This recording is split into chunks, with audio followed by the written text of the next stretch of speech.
right, fans of music, welcome back. It is Dave. It is the Real Music Observer, observing real music in real time for real people just like you and just like me right here. The story of how the chemistry in this current Fleetwood Mac lineup is really not there anymore. Let's just be honest. There's no emotional connection, and that's important in this particular group. Some groups are very stoic, like, for instance, I think the Cars have to be the most stoic group I've ever watched play. And I'm not saying there wasn't chemistry on stage, but you wouldn't know it by watching those guys when they performed live. With Fleetwood Mac, almost every song brings some type of an emotion. Either what the song was about at the time or what it could mean today, the implications, Never Going Back Again. Lindsey Buckingham has taken that song and given it a whole new meaning as a solo artist who was kicked out of a band.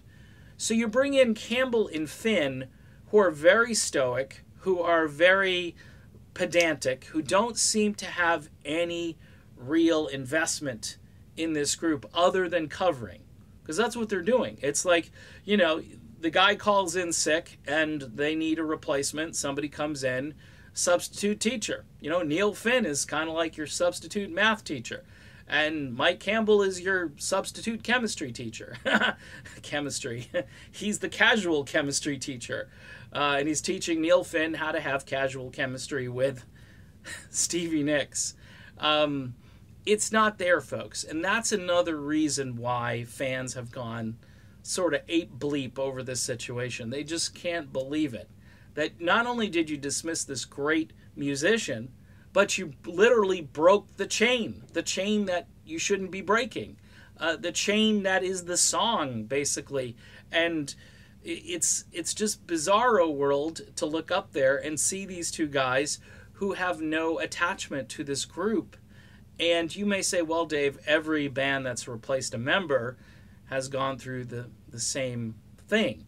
The Eagles obviously struggled to replace Glenn Frey, but they did it with his son, which you can say that as a move, when you see Deacon Frey up there, emotions start flowing out. I mean, it looks like his dad circa 1974. He's got the LA Dodgers baseball shirt on, and immediately that elicits an emotional response. You see, Mike Campbell hiding behind his hat.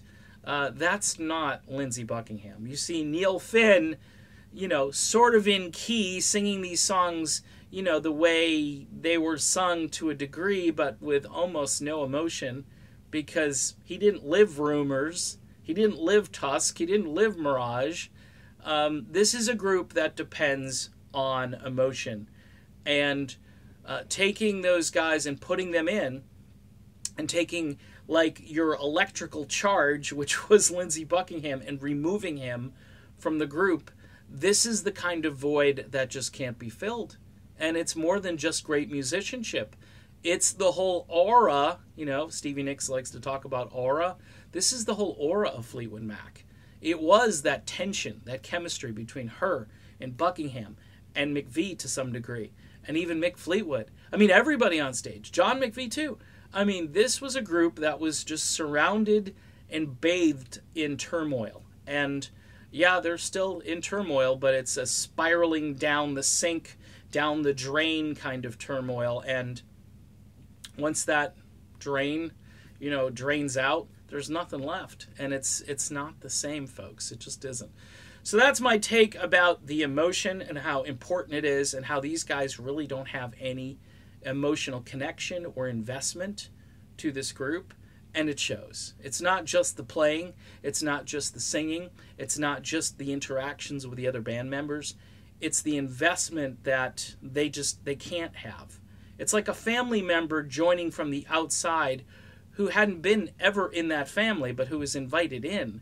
It's awkward. And awkward is a good way to describe a Fleetwood Mac concert these days. That's the way I see it.